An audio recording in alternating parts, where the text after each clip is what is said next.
السلام علیکم دوستو، میں ہوں محمد شبیر اور آپ دیکھ رہے ہیں ایکسٹرا معلومات یوٹیوب چینل۔ تو دوستو میں آپ کے لیے آج ایک ٹرک لے کے آیا ہوں جو موسم چینج ہو رہا ہے اس کے لحاظ سے نزلہ، زکام، کھانسی اور گلا خراب آج کل لوگوں کا بہت زیادہ ہو رہا ہے۔ تو میرے بہت سارے دوستوں نے اس چیز کی ریکویسٹ کی ہے کہ بھائی یہ ایک ایسا ٹوٹکا بتائیں جس سے جو ہے نا ہمارا یہ نزلہ، زکام، کھانسی اور جو ہے نا یہ جلدی ٹھیک ہو جائے۔ تو اس کے لیے میں نے آپ کے لیے ایک ٹوٹکا تیار کیا ہے، یہ چیزیں نوٹ کر لیں۔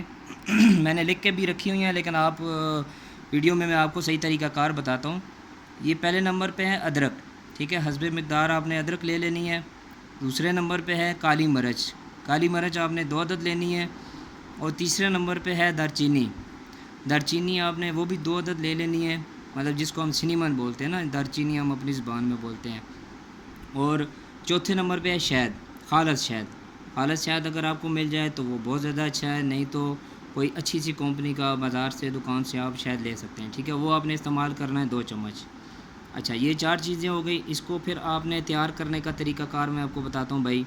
ادرک کا رس نکال لیں، ٹھیک ہے، کسی بھی چیز سے آپ اس کا اچھی طریقے سے کریش کر کے نا اس کا رس نکال لیں، فریش رس۔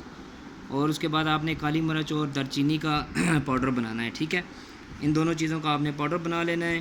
اور پھر آپ نے ان تینوں چیزوں کو شہد کے اندر مکس کر کے اچھے طریقے سے مکس کر لیں۔ یہ آپ کے پاس لیکوڈ تیار ہو جائے گا تقریباً 2 سے 3 چمچ، ٹھیک ہے۔ آپ نے کیا کرنا ہے ابھی رات کو کھانا کھانے کے بعد، ٹھیک ہے، کھانا کھانے کے بعد اور سونے سے پہلے آپ نے تقریباً 1 سے 2 چمچ یہ لیکوڈ پی لینا ہے، ٹھیک ہے، چمچ کے ساتھ آپ نے اس کو پی لینا ہے۔